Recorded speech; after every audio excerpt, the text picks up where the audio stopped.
Paul, what is good, my man? Thanks for coming on tonight. We are honored. How are you? I'm doing well, sir. How are you? Man, well, you called me sir. Not doing as well now. I know that's a respect thing, but please disrespect me and don't call me sir. So listen, Paul, we like to start things off. We want to learn a little bit about you, who you are, what makes Paul tick, and we judge you based on these answers. So we'll know whether we're going to keep this podcast going or just cut it off after the first few questions. So the first question is, what's your favorite sports movie, Paul? Um, that's a tough question. I'd probably have to definitely baseball. I would probably have to go with Field of Dreams. Solid. You can't go wrong with that. Let me ask you another question, Paul. You may or may not even have this. Do you have a favorite military movie? Saving Private Ryan. Damn. Like I watched that when I was younger, man, and that kind of scared me. I never did get to finish Yeah, it's watching a that. it's a heavy one. That's super heavy. So now we know Paul's kind of deep. You got some depth to you. So we're gonna peel some onions here. All right, next question. Favorite musician or band? Oh man, I'm a big country guy. Yes, sir. All right, I'm done. I'll see y'all later. Sorry. I that depends on the week. I would say right now probably Flatland Cavalry, but I mean it could definitely be different next week. Absolutely. One that we tend to get recently is you got Luke Combs, Morgan Wallen. I mean, those are the feel good country, good, kind of good if you want to just ride down the highway, listen to some music. I know every Morgan Wallen song because my daughter plays travel softball, and that's literally all I hear for how it is to travel playing softball and baseball. All right. So the next question. Favorite athlete growing up or current? SoCal guy, probably Mike Trout. Currently Otani. Yeah, can't go wrong with either one of those. It's funny you say So that Otani. should give the answer to the next question with those two Yeah. players. So favorite sports team, is it the Angels? Yeah. Boy, that's West a tough. Coast That's a tough. guy. Yeah. Yep. Paul, we've been doing this podcast for 3 years, and every year these two make fun of me because I'll pick the Angels to go to the postseason, and they keep failing me. Like at some point, I'm going to pick them every year until they do it. So I'll eventually be right. I hope. But at some point, I need them to come through for me. It just goes to show how hard baseball is, right, Paul? I mean, you got two of the absolute best players in the league, and you can't win, right, at a high level. Baseball is so hard. But enough of baseball for a second. I'm going to ask you one more question before I turn you over. Of the four teams left in the NFL playoffs, obviously it's the Chiefs, Bengals, 49ers, and Philly. Who you got winning the Super Bowl? I don't pay enough attention to NFL, but got to be the Bengals. Joe Burrow for sure, but Joe I don't pay. Shiesty? I thought you would Yeah, I go don't pay West enough Coast. attention. No, no, I'm a Joe Burrow fan for sure. Oh, and this episode will continue to roll. Absolutely. Awesome. So obviously you talk about West Coast. Where exactly are you from, Paul? Lake Forest. It's in Orange County.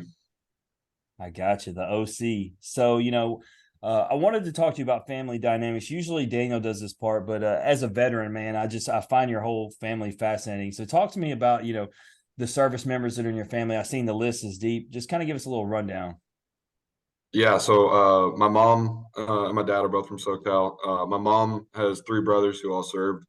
Um, and there was some more service down the line further in her family, but the direct impact I think on me was her three brothers. Two of them went to the Naval Academy, and one of them went to UC Irvine and is in the Coast Guard right now, teaching at the Coast Guard Academy. So growing up, I just wanted to, I saw them and saw where they were from, and kind of figured that that's what I wanted to do. And saw how they ended up. Obviously, pretty guys that you would want to emulate, in your life. So kind of just wanted to copy them. Yeah, and that's exactly where I was going with that sense of pride that you have because your family serves and you get to walk around, and for you, numerous members of your family, and so that's really cool. And so you say they impacted you to where that was something that you could see yourself doing as you got older. Yes, sir. So, Paul, man, I want to get into this, man, because I'm fascinated by one, anybody that can play multiple positions, but two, anybody that can throw 99 to 100 on the mound and then turn around and hit 500-foot bombs. Like it's impressive to me. but going back, at what age did you start playing baseball? And when did you realize, oh man, I'm a little bit different, I'm a little bit better than everybody, or did you realize that young? So I started playing, I mean, as long as I can remember, I would probably say like 3 or 4 years old. It's been constant in my life, since I've been in school, at the very least. But I've always been, good, and I've always enjoyed it. And when I was really young, I was probably the best one around, that I played with, which is probably why I kept playing it. But yeah, I got into high school, and I don't think, I mean, that moment might have come last year, maybe, where, I realized that I could, make a living doing off of this and keep playing this game for a while, hopefully. But um, yeah, I'm not sure, because I've always been good, but literally just trying to play the game, for enjoyment and get better at it every day and play as long as I can. Yeah, I mean, it's a pretty, humble response where, you talk about you just recently, maybe last year, realized you had something different. And I'm sure we're going to get into that, and the switch, and what was different, and what direction you wanted to go, and why the decisions in your career have been made. But growing up, and seeing yourself play at different levels, were you a baseball only guy, or were you playing other sports? What's the case on the West Coast? Because we got a good perspective of guys that live in the Mid-South area, but also I'm in Florida, so I got a good, idea of what athletes do here. But on the West Coast, is it a one sport, athlete kind of deal, or is it a multi-sport thing that you guys are doing when you're growing up? For me, it was one sport year round, just baseball. Did you ever have any inclination to play any other sports, or were you just like, no, I'm good, just one sport, I'm all right with that? I played them here or there. Like my sisters played volleyball, and so I played a season of like rec volleyball when I was in middle school, and it was just going around on the court and hitting the ball as hard as I could, which was cool. But yeah, like, other than fooling around like that, it was pretty much just baseball year round since I was probably 8 years old. Them dudes didn't try to get you on the court, man, as tall as you are. No, I'm not a basketball player at all. I'm You're not. Yeah, the I don't first click baseball like player that's that. been honest about that. Yeah. I mean, I listened to an interview with Coach Johnson, and he mentioned that he had some guys that he hoped that Coach Kelly didn't see, because they are big dudes on that baseball team that look like they could be football guys. So is he talking about you? He He talking about might you? be. He might be. I've never played football. And I guess looking back, maybe if I had tried to go that route and be a tight end, maybe things would be different. But yeah, I never played football, never played basketball. Never even thought about playing basketball. I don't like basketball at all, but it's just been baseball. So obviously you're playing baseball, you're doing your thing. You eventually you work your way up. You're in high school. What high school did you go to, by the way? El Toro. El Toro, man. So, looking at some of the numbers, I want to get into the academic side of it, because really what jumps off to the page to me is your academic success. You graduated with a 4.76 GPA. So when it comes to academics and being successful in the classroom, as were on the field, what was the motivating factor to be good in the classroom? Was it parents pressuring you? Was it intrinsic motivation that you just wanted to be the best, not only athletically but also in the classroom? But what was it? What was the drive to, you know, more than a 4.0? You're like, I got to have a 4.7. How do you get to that point?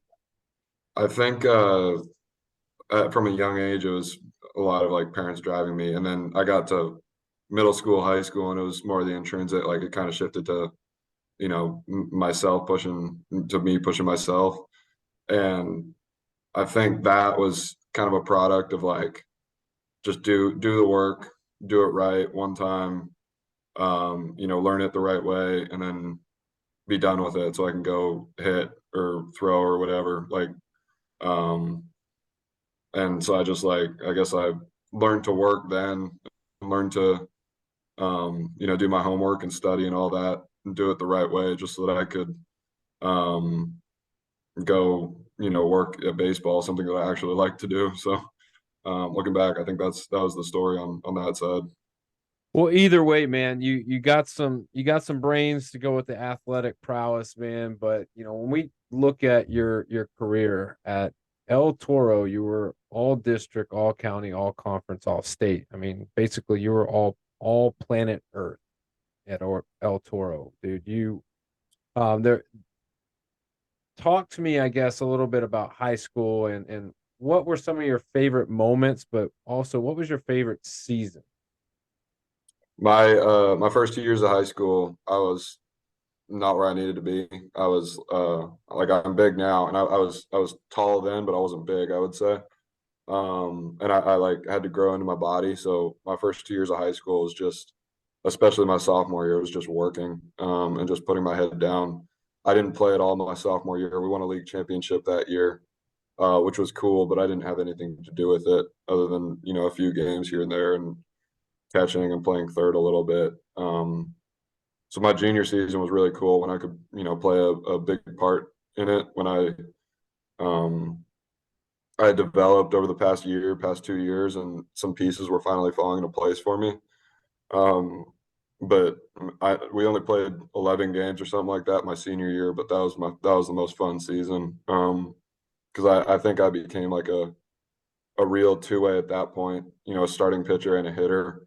And I was just going around it was just fun at that point. It felt like Little League, and just going out and pitching and then hitting the next day, catching, later in the week, and just going out and throwing the ball as hard as I could and hitting the ball over the fence. So it was 11 games. But we were good that year. I love those boys. And so that was probably the most fun I had in high school. So take me back to sophomore year. It's hard for me to picture a guy like with your talent, and you said you didn't play. So is that something where you felt like you weren't ready to play, you didn't deserve to play, or you just physically you were injured? You like what was the issue? Why weren't like? Because me, it's hard to picture you not playing at any point. Were they that good? Yeah, I wasn't good enough. I didn't earn playing time my sophomore year. Our league is good, or it was back then, and the team was really good. We had won CIF my freshman year. I was on the freshman team at that point, so I didn't have anything to do with that. But we had won it my freshman year, and a lot of those guys had come back. And so I want to say we had like 8 D1 guys and like 10 college guys, or like 10 guys that went on to play in college. And so I don't know if those numbers are exactly right, but I knew that I had to develop. And after my freshman year, I was probably 6'1", 160, like starting a growth spurt. And at the end of my sophomore year, I was probably 6'4". And I'd grown into my body a lot more. I think I gained 50 or 60 pounds that year, getting in the weight room and all that. And that year really just taught me how to work, and taught me where I need to get better, because I would go out in a scrimmage in the fall and do well, not do well, whatever. But I would see where I needed to get better at, and I would just work. So, not playing that year, I think if I had played that year, I might have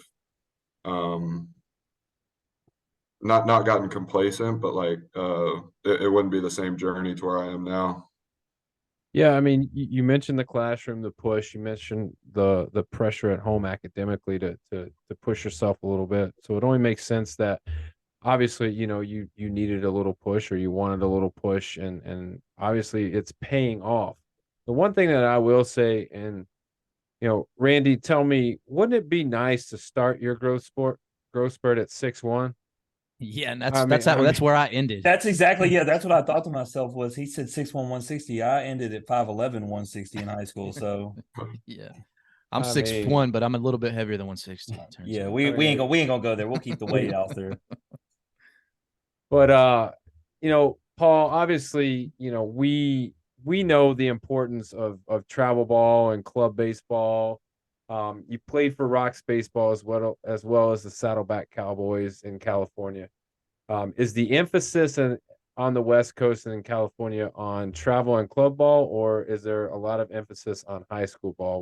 What takes priority? What helps you develop and get to the next level the fastest? I would say with me, it was about 50-50.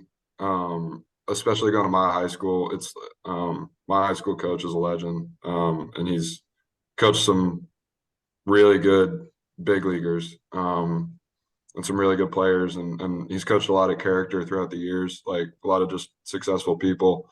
But he knows, what a successful team looks like and how to build it. And so, especially being where I am now, going to Air Force, obviously having that discipline there, and that structure, and kind of feeling what the brotherhood is like of that team. Going to Air Force, it wasn't a super foreign thing to me with the discipline and the brotherhood there.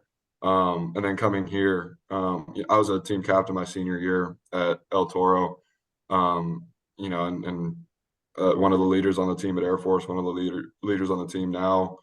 And that all stemmed out of high school baseball, I think.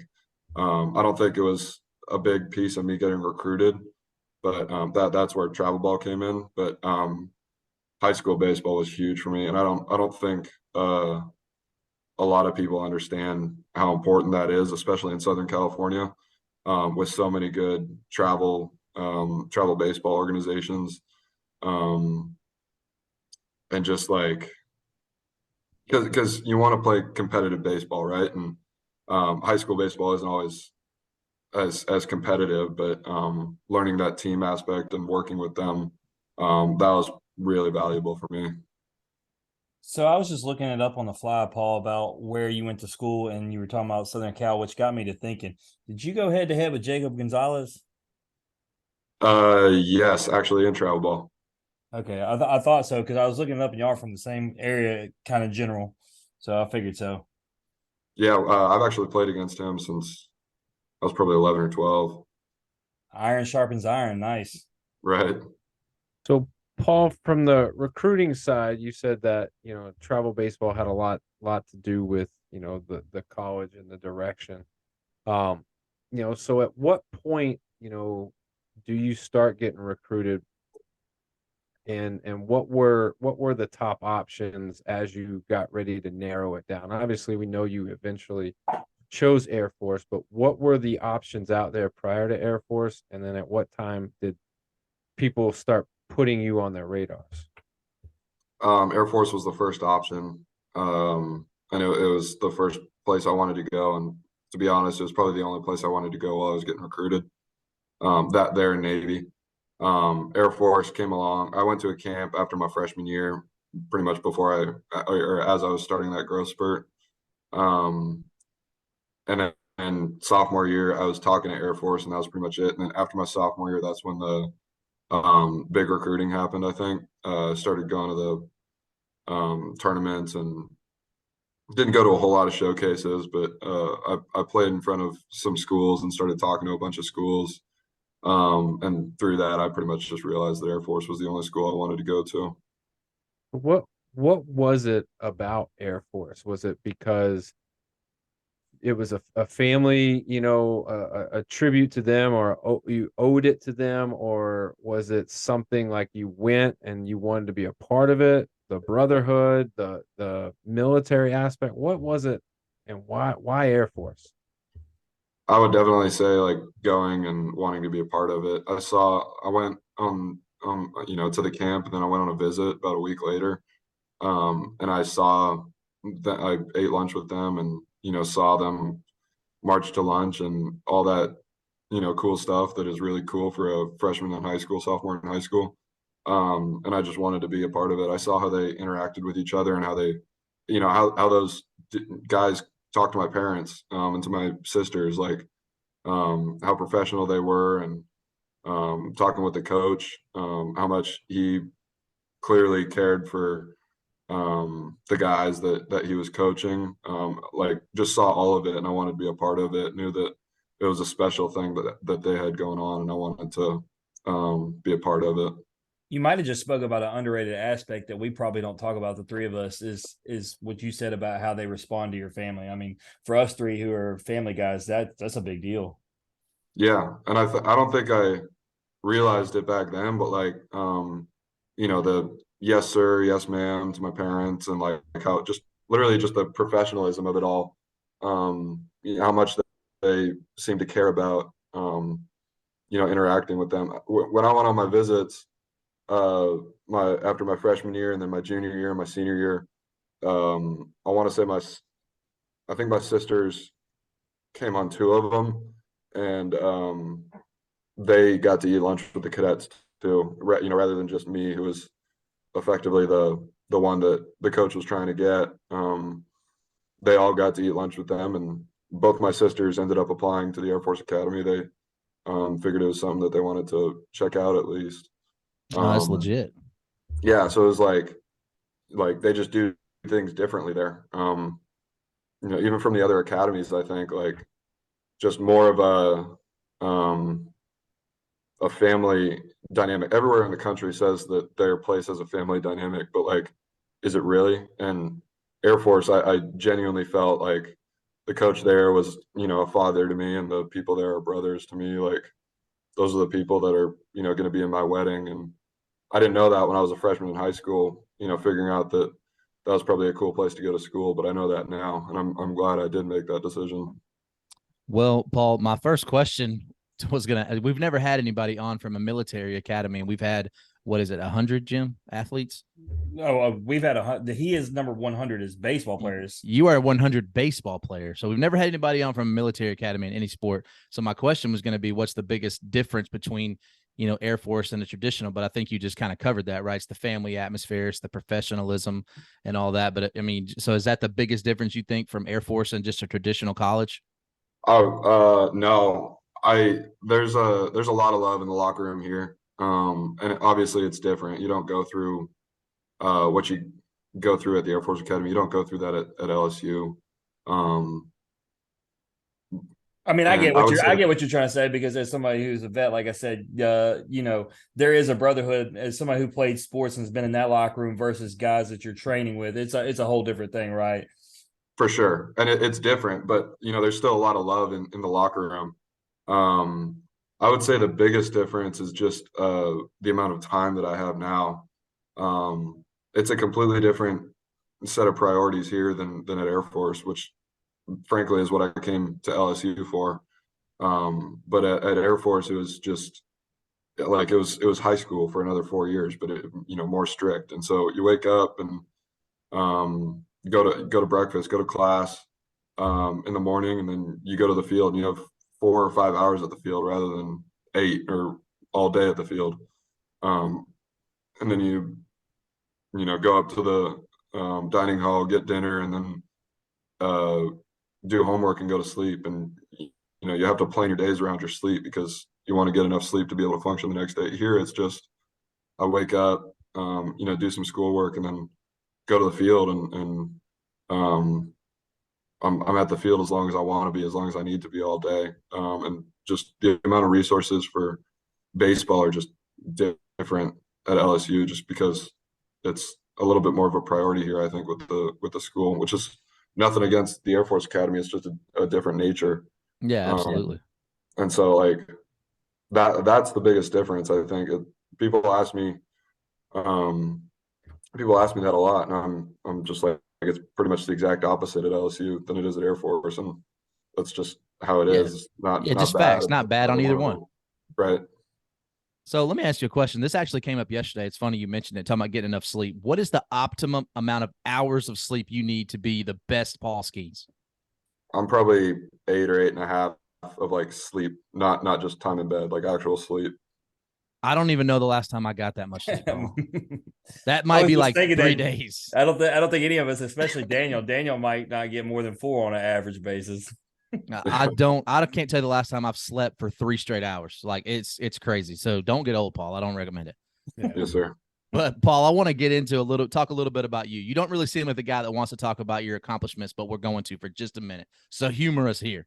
So as a freshman, this list is long. Your Collegiate Baseball News First Team All-American, Collegiate Baseball News Co-Freshman of the Year, Golden Spikes Awards semifinalist, NCBWA First Team All-American, Baseball America's First Team All-American, 2021 USA Baseball Collegiate National Team Selection, First Team All Mountain West Selection, Mountain West Freshman of the Year. So, Paul, and I can see it on your face. You don't even like talking about this, really.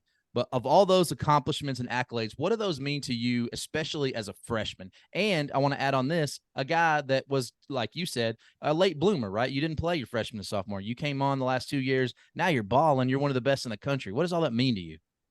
I'll give you a little bit of backstory. At Air Force, you have nine weeks of summer, and you have to be there. That's split into three summer periods, three 3-week periods, and you have to be on base doing stuff for 2 of those periods. So you're there for 6 out of 9 weeks. And what all that did for me more than anything was just let me be off base for 6 out of 9 weeks rather than on base for 6 out of 9 weeks. I got to go play summer ball and play for Team USA that summer, which was an awesome experience to be able to kind of show people what the Air Force Academy is a little bit, go represent them on a national stage. It was really cool. And so all that, I think more than anything, gave me that opportunity, to wear the nation's, or I guess wear a different uniform that our nation has, wear USA across my chest. And we went through the East Coast that summer and, got to basically intra squad 11 times or something like that, got to play the Olympic team. And so that was the cool thing that I got to do. Just go out there and compete and enjoy it. No, absolutely. So you started all 48 games for Air Force, including 28 as a designated hitter, 18 at catcher, twice at first base, also made 18 relief appearances on the mound, all coming in games in which you started in the batting lineup. Did you know coming into the season there was potential for you to play all those positions and be the utility player that you are known as now? No, the first base actually came from a couple of our players got COVID in the opening series, so I hadn't taken ground balls the entire fall or winter, and then we get to LSU and for the opening series, and I had to play first base because we didn't have a first baseman. And I had done it a little bit in high school. I was a shortstop maybe when I was 14, but yeah, that was a weird experience to play in front of 3,000 fans or whatever it was then. It wasn't full capacity because of COVID, but I'm at first base, a super foreign position to me. And I remember actually Cade Beloso like walked or something like that, got to first base. And I remember talking to him, and now we're teammates, 3 lockers away from each other, which is cool. But yeah, I knew that I was going to pitch and I knew that I was going to catch and hit that year, but yeah, I didn't know Randy, about does the it other remind you stuff. of that scene from Moneyball where he says, "What's your biggest fear?" Hattie playing first base. He says, "The ball being hit in my general direction." Yeah, exactly. It also reminds me of like the story of Chase Dolander, right? They play the opening game against Tennessee. He ends up at Tennessee. Now we got Paul open up at LSU, ends up at LSU. I'm starting, whoever comes for that opener, if you're good, that opening team's paying attention. So, Paul, you finished 9th nationally in saves with 11 and 14th in batting average. Is this a type 410? 410? Come on, Paul. Which was a greater sense of accomplishment, 410 or finishing so high in the saves? Definitely saves.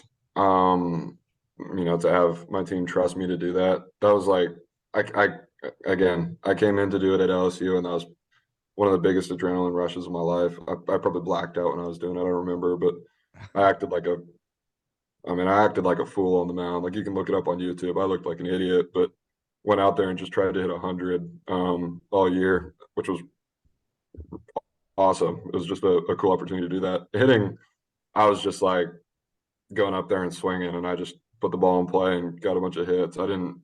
My approach then was not anywhere near what it is now. but It was pretty good, Paul. definitely 410. saves. And Randy, you brought up Tennessee. The story's right itself. So what was Dolander's story? Drew Gilbert took him yard, right? Yeah. Well, for our man Paul here, same thing with Dylan Cruz, and now they're teammates. I bet Dylan didn't bat flip on him though. No, and he still got the save in the win, so that's all Paul cared about. Yeah, I got the win because he hit a bum off me, huh? yeah. Dolly got touched up and got bat flipped on. I don't know. So would you say what's your favorite moment your freshman season? Is it that LSU save?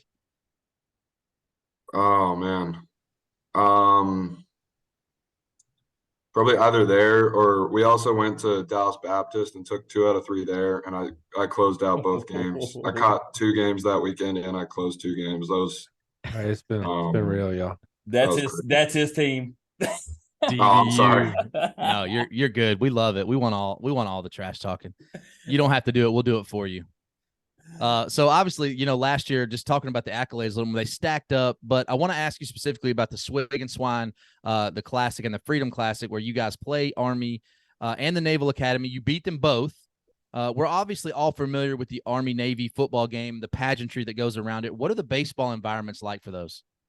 When we played Army last year, opening weekend, that was there were a lot of drunk, rowdy Army and Air Force fans, about like anywhere from 20 to 80 years old, just sitting in the stands. And when we were playing that weekend, and it was at like a travel ball complex, like it was at something that I would play at when I was 16, trying to get recruited. Like it was a weird dynamic because it wasn't a college baseball field, and we're playing there. Arguably the biggest game of our season, opening weekend against Army. Like we both really want that game. And it was back and forth. Like that was a tough game. And one of our freshmen came up off the bench, I think, and hit a 3-run shot to put us ahead. And we beat Army. And then Navy, that's the series we look forward to every year. Just because it's a historic field. We've been playing Navy there for 10 years or something like that. And like it's cool because we do some stuff with the community, and it's a cool town. Kinston's a cool place. But we want to beat the Naval Academy. So well, of course. Jim likes that. Hey man, I let him do his thing. He got the bragging rights on everybody that year. No doubt. So Paul, Air Force makes it to the Austin Regional, and you mentioned it already. You got a good win over a good DBU squad while you were there. Eventually, you do get eliminated, though. What was talk about the atmosphere and just how proud you guys were of just getting into the postseason and winning the Mountain West tournament? Yeah, that was the first time we'd ever made it to the Mountain West tournament. It was the first time we'd ever won the Mountain West. Obviously, we knew that if we made it to the Mountain West tournament, that we would win it. Like we had that confidence in ourselves, and we went and swept that weekend. And we made it to the Austin Regional, which was cool because I think that was the only regional last year hosted by someone that we had played already that year. So going back to Austin, we had played them in a midweek, and going back there was a cool opportunity to face them on a weekend. I think we broke their record that weekend for attendance. And it was cool because those fans, they get it a little bit. They understand the military side, and it's kind of funny because whenever Air Force goes anywhere, they don't get chirped as much as like LSU might, just because Air Force is, they're the bad guys, but really they're the good guys. And so it was cool to experience that. Cool to experience the respect. Ooh, Paul, you're definitely getting chirped at this year. But you know what? Hey, Randy, I thought about that as he says that. I was at the Hattiesburg Regional to watch LSU, obviously, right? But Army was there. And sure enough, you didn't hear any chatter towards Army. No, why would you, right? Those are heroes. Come on. It's bigger than baseball sometimes. But listen, a big question. Last question I'm going to ask you about yourself, right? So you come out, you're the number 2 ranked guy in the transfer portal alongside who is now your teammate, Tommy Tanks.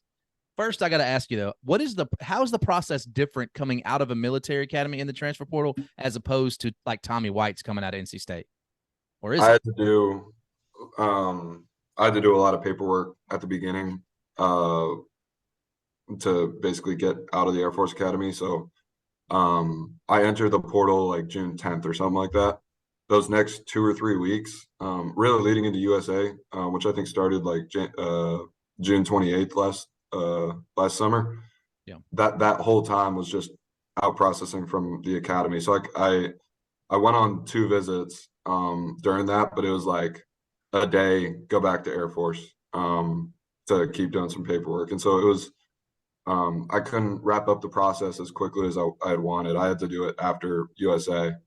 So, Paul, real quick, is it you have 2 years of like of non-enlist or non-duty where before you have to enlist? Like how does that work? Is that why you're able to just leave, or what's the deal? So at Air Force, I'm basically locked into service commitment if I start my junior year. Step on campus to start day 1 of classes my junior year. That's when I'm locked into service. So because I left before that, I don't have any service time that I owe the military, the government. Yeah, you talk about that time and how long it takes. I think that's just the government, right, Paul? You can figure that out, you know. All right. So secondly, I got to ask you, man. Obviously, it's no secret. I'm wearing a Tennessee hat. Don't get fooled by the colors. I'm a Tennessee fan. You see the background. What made you choose LSU, and why didn't you choose Tennessee, Paul? I mean, I just got to know. LSU for me, I think was just the right people at the right time. Alex Box Stadium, I think, is known as the best place in college baseball, arguably. It's and up there. I've played here. I haven't played at the other places that people would say are probably the best, but I've experienced Alex Box Stadium for one, which was a cool experience. But the coaching staff that's who I would want to be working with every day. Coach Jay and Coach Wes are 2 of the. I think I would put Coach Jay as the best hitting coach in the country, and I would definitely put Coach Wes as the best pitching coach in the country. And the fact that they're at the same school at the same time is pretty perfect. So, along with playing with Dylan, playing with Trey, playing with Tommy, Thatcher, a good core group of guys that are, here, with winning in mind. I think I know what it is, guys. I just figured it out. He didn't want to play first base, so he went to the place that had the best defensive first baseman in college baseball. I feel you. I feel you, Paul. Now I feel better.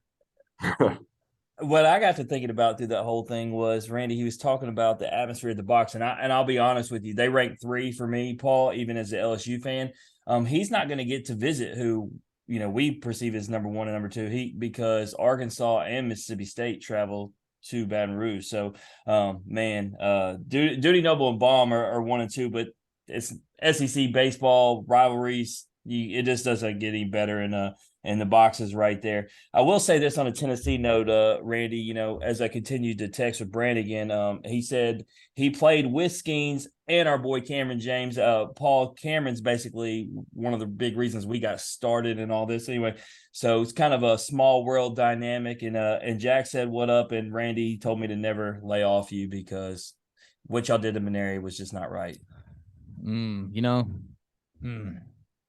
Nothing but respect for Jay, though. There you go. Look, hey, Paul, you can't make this up. This show's supposed to be about you, but you'll want to hear this story. We scheduled Jack without knowing how everything was going to play out. So his date was set in. Well, it just so happens with our Tennessee friend here, it was the Monday after the weekend series where they beat Tennessee. And so this man's got to look Jack in the face and talk to him about it. And the problem for Randy is Jack couldn't have been a nicer human being.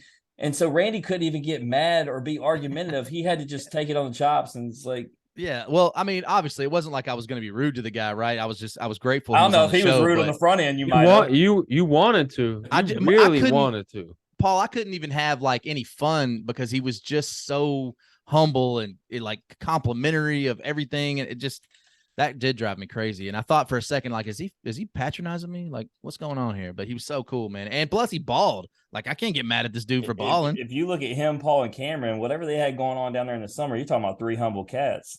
I feel it. I feel like Yeah, Cam, I'm going to say this on air. Cameron is not as humble as Jack Brannigan. He's not. Cam got some swag to him. And you know what? Anytime he does anything with some swagger on the field, I'm right there when his dad gets on to him about it. So he's not a big fan of all that. But getting into LSU, you know, Paul, we talk about, you know, going to the military academy, man. Talk to me about that culture shock. As somebody who spends as much time on the bayou as I do, man, I know coming from the Naval Academy to Baton Rouge, it's got to be crazy. Yeah, I wouldn't call it a culture shock, to be honest. I would say high school to Air Force was a culture shock more than anything. But coming, I maybe a pleasant change with like the pace of life out here. Experiencing my first college football. We played what was it, Southern the first weekend. Just, I mean, kick the hell out of them, and just like it was one of the coolest things I've ever experienced. Like to be in the stadium for that, with 100,000 people in the stadium. I think another 100,000 people outside of the stadium. Paul, In Baton Rouge. Did you sing Nick? No, I don't even know. I don't even know that song. I don't even know. And don't teach it to him, Randy. Come on, he's better than that. Nick. Yeah, I mean, but you can Jim feel sings it. I'm just saying. Yeah. All the Only against Florida. So with that, you know, this wasn't on my notes, Paul, but I was down there for multiple games. Tell me you were in attendance for Alabama. I left at half. Oh, Were you there for Tennessee? Because Jim was. Yeah, I left at half for that. He left one. at Yeah. half that one too. you could have not showed up and been okay. Yeah, I came late and left at half for Tennessee. No, I actually the Mississippi State tailgate one was the funny one because I text both these guys. I set up Tommy White for the podcast because I had met him, but I kind of fanboyed. Like we were sitting there and I was hanging out because I'm really tight with Rodney Beloso, and we're sitting there and he just walks up and it just kind of hits me. I was like, it's Tommy White. I just walked over there. I like left my wife standing there and went over there to say what's up. And I was like, I got all excited because I ain't never met him before. He's just transferred in, so I was pretty stoked. But, you know, with that, I went and saw y'all numerous times in the fall. I even put together a video. I don't know if you watched it of you against McNeese with your strikeouts. And then I've watched you go yard a couple times. So to say that you got acclimated well would be an understatement because you look like you're doing just fine. But I got to ask you, man, against McNeese, like, I'm watching how many you seem pretty good because you've been throwing dates out. I've been telling people the story, and I want to say you threw 6 or 7, maybe even 8 fastballs in a row before you threw something off speed. And because you had these guys taking fastball so much, the first off speed pitch you threw, dude swung so early, he dropped to his knee. Do you remember that? I think so. Yeah, and what was crazy was I told them I thought you were gonna like throw to 110 because your first pitch was 95, and then it kept climbing the ladder, and all of a sudden you're at 99, and I was like, all right, my man's gonna like go up to 110 at this rate, the way you just kept climbing. But when you have command of your fastball like that, I watched to be able to see it in person. And to see you have command, it's right down the pipe. They can't hit it, and then you can just throw something off speed and because they're looking for that fastball. How does it feel to have like good control like that? There's actually a term that Wes has. It's called flow. Just like being in that state, like that state of mind, just to know that you can do that. And you know the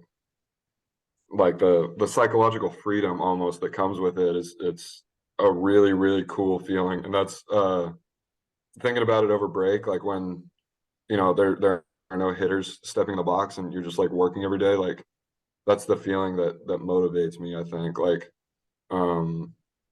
it's just like it's tough to put into words, especially after that McNeese game, because that was such a cool, like, I know it was a fall game, but that was like one of the higher attendances I pitched in front of, and like one of the coolest experiences for me to be able to put on that, you know, the pinstripe jersey that says Tigers, the LSU hat, go out there and start that game and just shove it for 3. Like that was a really, really cool experience for me.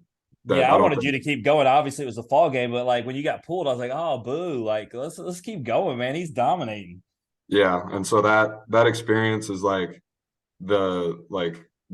experience for me when I think about flow, and like that was really cool. Yeah, the first fall game I went to, you actually hit a home run in your first AB, and I was at the bathroom, and I came back, and George Cruz goes, "Just so you know, Paul went yard," and I was like, "You've got to be kidding me, man!" I was like, "That's what I'm here for." But luckily, you did it numerous times, so I was able to catch you swing the bat as well. But speaking of swinging the bat, talking about that Dylan Cruz thing, what are the conversations like? Because he did hit a home run, but you did get the save and y'all did get the win. Do y'all have fun talking about that? Obviously, both y'all are humble cats, not trash talkers, but it's got to be a fun conversation, right? Everybody else brings it up. I avoid it. Dylan avoids it. I don't know. Like, I mean, you think I'm humble. He's like 10 times more humble than me. So he and I have never talked about it. He came on this show as his freshman year and told us how all he needed after he won SEC freshman of the year, like how he needed to improve this. All he had was a list of things he needed to improve. He didn't do anything right according to himself. Yeah, that sounds about right. So, from a pitching standpoint, outside of pitching to Cruz, you get to pitch against these guys. Who are some of the guys? Obviously, you don't got to list them all off. Obviously, plethora of talent at LSU, but just give me a couple of guys that really just stood out to you in the fall. I mean, I feel like I've faced them all 100 times at this point. It's getting annoying, but Pearson is a stud. Tommy's a stud. Paxton Kling, I don't know if you've gotten to see him. He's a stud. Right field, yeah. Yeah. Man, just go around the Trey. Yeah, but Paxton Kling Yeah. is making it hard for me kind of as a fan. You want obviously guys to do well, but Braden Jobert is my guy, and so I know that battle in right field is between him and Kling. So it's like, oh, you see that, and it's like your fandom kind of gets in the way, and you're like, well, obviously you want LSU to have the best guy who's doing the best out there, but it's like I know him, and so let me ask you a question, Paul and Jim, for both of y'all being obviously you play for LSU. I feel like as much as we talk about college baseball and we're on Twitter Spaces and we do all this, the talent's talked about. Everybody thinks you're the most talented team in college baseball. I know you would not say that. Neither would Dylan. But a guy that does not get talked about enough, and we mentioned him already, is Trey Morgan. Is it just because the roster is so talented? Because when I watch you guys play the last couple years, even when Tennessee did win the few games in a row, that guy stands out to me on a baseball field from first pitch on. He plays the game the right way for sure. And I think the way he plays, he isn't as much of a main character, I would say, as some of the other guys on our team. Simply because I think he's just such a team guy. Like he just puts at bats together, just selfless at bats. Obviously he'll do something flashy in the field occasionally, but like he just does his job over there for the most part. Jim, if we're on the playground, yeah. If we're on the playground, Jim, and you got just a list of dudes, right? I'm picking Trey Morgan like every time. Like that's my first pick. I don't even know what he does. That's my dude. And that's why, look, you talked about Twitter. Like I see so many people talking about Jay needs to move him to the outfield so you can get this guy on first. And it's like, yeah, we're going to move the best defensive first baseman to the outfield. Like put Paul over there. He loves first base. Yeah. So we talk about the hitters, so flip it to the script where you're the hitter. What pitchers have impressed you through the fall? Oh man. I faced Grant in live at bats, and I never got to face him again. So like he was impressive, but I haven't faced him a whole lot. Ty is one of the best arms in college baseball. He doesn't get enough recognition, I think, but I mean he'll get it. Hey, we got him coming on in 3 weeks. We'll give him all the love he needs. Yeah, and you'll see in 3 weeks why he's one of the best arms in college baseball too. Thatcher Hurd, he's a stud, worth all the praise that he's gotten since the portal and all that. And he's going to be really good. And then we got some freshmen. We got Chase Shores from Texas, who's going to be really good. He's already really good, and he's not even close to his ceiling. So it's going to be cool to watch him develop. Aiden Moffitt could be really good. Griffin Herring, could pitch a lot of innings for us this year. I mean, it really goes on and on. And I know pitching wasn't the deal for LSU last year, but I think it will be this year. Well, and that's the thing. The three of us talk about it all the time. Because Randy has the same thing with Tennessee. Everybody just talks about their pitching, but they don't even realize the talent that's in that batting order. And the same thing happens for LSU on the opposite end. Everybody talks about that batting lineup, and they just don't realize how filthy the pitching is. And so I actually think that's going to be something to y'all's advantage. They're sleeping on the pitching, and they're going to find out real quick that there's a whole lot of arm talent that they're going to have to deal with. But with that, I'm gonna give you one last question, get you off the hot seat about baseball. Of all the series, man, you're coming into this SEC, this all these big time series, whether at home or away. Is there one that you look forward to, whether it's maybe because you're traveling somewhere or because it's a heavyweight bout coming to you? I'm looking forward to Ole Miss. I'm looking forward to going out there, and because I've heard so much about how they're one of the best environments in college baseball. I am really looking forward to going there and experiencing it at their place. Well, since you brought that up, I got to ask this. Do the guys talk about, because the last time I watched LSU and Ole Miss, and some of those same guys are still there, obviously Cruz being one of them, and whatnot. They had a 9-1. Beloso is who I was talking to after the game. They had a 9-1 lead, and I don't know if you know, but they blew it and they got walked off on by Kemp Alderman. And so I feel like they may have Ole Miss circled a little extra because they owe them something for the last time they let one get away when they were there. I have no idea. I didn't even know that. I've watched some of the YouTube videos on that series with Ole Miss, but I didn't know they blew it. Yeah, could you imagine? So obviously I'm sticking around because I'm an LSU fan. The majority of Ole Miss fans have left, and it's like 9-1 in the 7th inning, and then they hit like a 3-run bomb, and then they hit a grand slam, and then next thing you know, in the 9th, Kemp Alderman's hitting a walk-off, and it's like all these fans just missed the most amazing comeback. Jim, just as well as I know, Ole Miss fans are used to leaving in the 3rd inning, baby. Come on now. Tennessee series last year's referencing Paul. They were out quick. Hey, they'll do it again if they could win another championship, I'm sure. Be out in the 2nd. I mean, that's fair, Daniel, but that's not what we were talking about. Okay. Yeah, why did you even have to go there? Just saying, you're the champ until somebody beats you. Y'all know that. But well, you know who wasn't the champ? DBU. Huh? That's who wasn't. You know what? Just wait. Our time's coming, boys. Time's coming.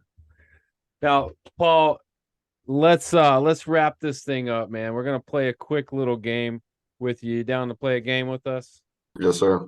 All right, it's called This or That. And, we judged you early on with your icebreaker questions, and we're going to judge the shit out of you some more right now because this is going to let us know everything we need to know about you. So it's going to be simple. I'm going to give you 2 options. You choose one option or the other. Can't say both, can't say neither. Just be decisive and pick one. Yes, sir. All right, here we go. Softball question out the gate. Better food, Cali or Louisiana?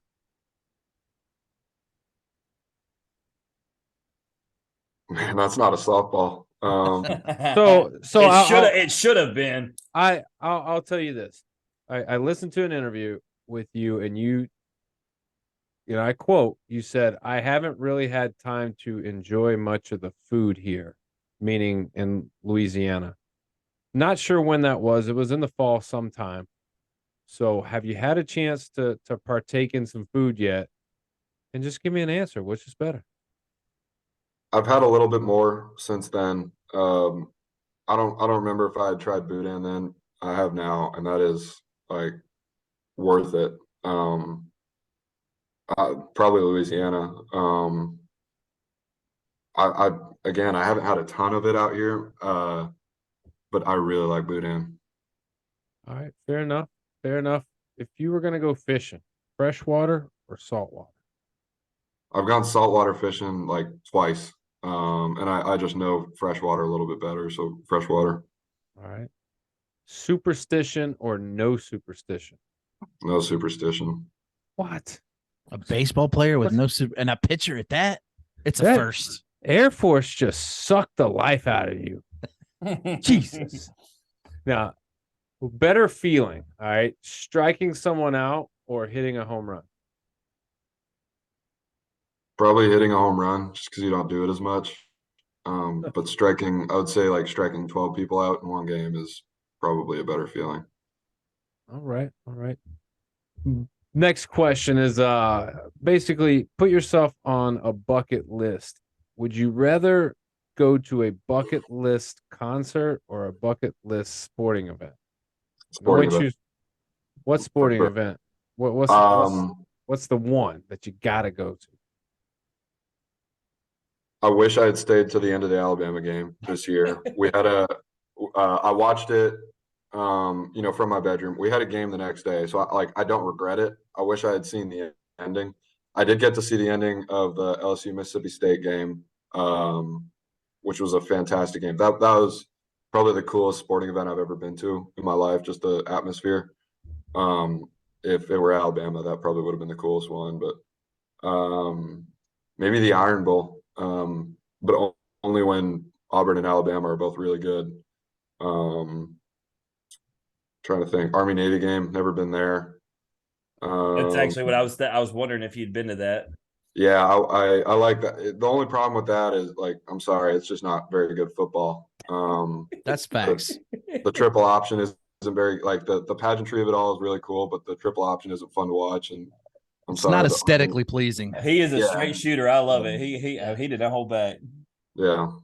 Well, you didn't make it to most of the games because you had to get a solid 8 hours, right? That's 8.5 if he's really getting what he needs. Exactly. I mean, if you throw in any kind of baseball or game in on the next day, it's curtains, man. You're gonna wrap it up very early, and you're gonna be nightcap in bed. I feel like ready y'all to had roll. the double header the next day, didn't you, Paul? Because I mean, that's where I was at. Yeah, we did. Yeah. So that's why I left. I knew I was pitching that day. I knew I had to sleep. All right, next question, and this is becoming one of my favorite questions.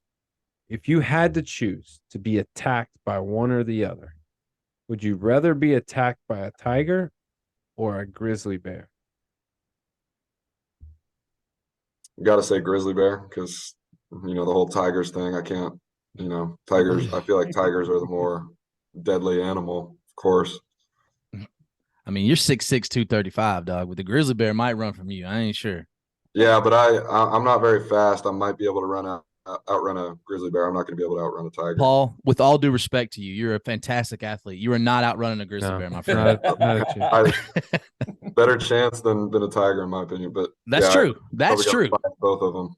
Look, I tell people this. If you got something that spends most of its time killing things at night, you might as well, it's a wrap. You're not going to beat that. At least with a grizzly bear, you can see it coming, and maybe you catch it in one of those 3 off months where it decides it will to just lay around all I have seen videos of people surviving grizzly bear attacks. I have yet to see somebody actually survive a tiger. And let me tell you another thing. You can't outclimb I'm scared of all of it. I would play dead. Would y'all play, Paul? Would you play dead, or would you actually try to fight? You putting the dukes up? I mean, what you gonna do? You just yell real loud. Yeah, you can make yourself really big and try to scare it off. That works better for you, Paul. I'm 6'1", 240, dog. It's not not gonna be scared of me. Oh man, would you rather save one loved one, or would you rather go for volume and save 100 strangers? Oh man. This is probably even tough for having this Air Force background. That is exactly why I was excited when I put this question in there. Oh man. I don't want to say. I mean, I can't say pass, right? No. No. I will tell you this, Paul. If you decide to say 100 strangers, you'll be the first. Yeah, I don't think I could do that. I think it would have to be one loved one.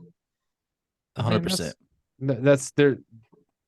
That's more of a right answer, I think, but I don't think there's a wrong answer. But I was hoping because of the military aspect, Daniel, he would say save 100. I mean, he thought you don't say it, Jim. Yeah. I've never been asked the question. Okay, Jim, would you? You saving and I'll say you saving jacks or you saving 100 people? See, that's you what don't I was know? going to say. I was going to ask the question that half the guests say. They're going to say, do we know who the loved one is? And then you just said Jack. So since you said my son, yeah, I'm saving my son. Well, I wasn't going to say Sarah. I mean, come on. I'm just kidding, Sarah. I mean, to be honest, like let's take it a step further. We're his best friends. Guarantee you he don't choose me. Oh, we're out. I know. Without a doubt, he doesn't choose me. Let's just put it like this, Paul. If it was save himself, he would trip us if a grizzly bear was chasing us, man. Yeah. That's how it goes. That. No, absolutely not. I don't got to be the fastest. I just got to be faster than you, right? Yeah. All right. Last question, Paul, and then we'll let you bounce and get out of here, man. Would you rather betray your best friend or would you rather go to jail for a crime that you didn't commit? Now, when we talk about betrayal of a best friend, we're talking about like this is the end all be all betrayal. Like there ain't no going back, there ain't no being friends. Like it's no more. Or you go to jail for a crime you didn't commit. How long? Does it matter? 10 years.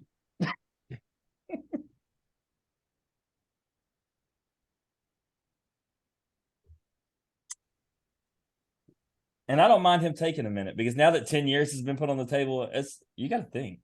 Look, I don't care if it was a day. I already told Jim knows this, and Randy, I'm gonna tell you too because I don't know if you heard this, but I'm gonna stick the knife so far in y'all's back it ain't even funny because I ain't going to jail. Let me tell you something. Not. Let me tell you something right now, DB.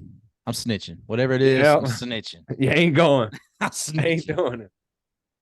Yeah, I probably got to go that way too. I mean, hope that never happens. But yeah, I don't know. I think that is a safe answer. I mean, like you said, you hope it never happens, but nobody wants to go to jail for 10 years for something they didn't do. Yeah. I mean, that's very true. I'm not going to jail for something I That's did. something I I'm did blaming do, y'all. yeah. Yeah. I'm betraying y'all and not going to jail. Oh man. All right, Paul, man. Anything you want to plug or promote before you get out of here? No, sir. Well, I had a feeling you're going to be humble and not want to say anything. So I'm going to say it for everybody. So if you want to know more about Paul, if you want to see what he's doing on a Wednesday night, maybe he's studying, maybe he's on a podcast, who knows? Or you want to see what he's having for breakfast on a Monday morning, go on over to Instagram at Paul Skenes. Or if you want to see him on the diamond, you want to catch up with him, see what the LSU baseball squad's doing at LSU Baseball. You can see it all. Paul, man, we appreciate your time. We wish you nothing but the best. Hopefully, you guys make a deep run. We'll bring you back and we'll talk about it. I like you said, deep run. No, just go ahead and say national championship, brother. I can't. I'm not not putting jinx that. it, but he's not superstitious. But Yeah, he is humble, though. Well, if you're not superstitious, would you rather be the number one overall seed? No, Paul, I need y'all to finish number 2. Since '99, the number 1 overall seed hasn't won it. I'm dead set on this. Get swept the last series. I'll make the call to Jay. Look, and whatever we need to do. So, whatever to get us an Addy. Exactly. There you go. All right, that's Paul Skenes, everybody. If you like hearing Paul's story or you just like hearing us average Joes talk X's and O's, please like and share the podcast on Facebook, retweet us on Twitter, listen and subscribe on Apple Podcasts, Spotify, Anchor. As always, comments, ratings, feedback, hearts, thumbs up, love, hugs, anything that you can throw our way, we're willing to take, especially on Twitter. Jim loves it when you throw stuff his way on Twitter. We'll see everybody next week. We got episode 6, and it's going to be savage. I mean, Luke Savage, because we're going to be talking to him. We're going to be talking about TCU baseball. First time having TCU in the house. I'm excited. Boys, as always, strong body, sharp minds, grit and grind all the time. We out.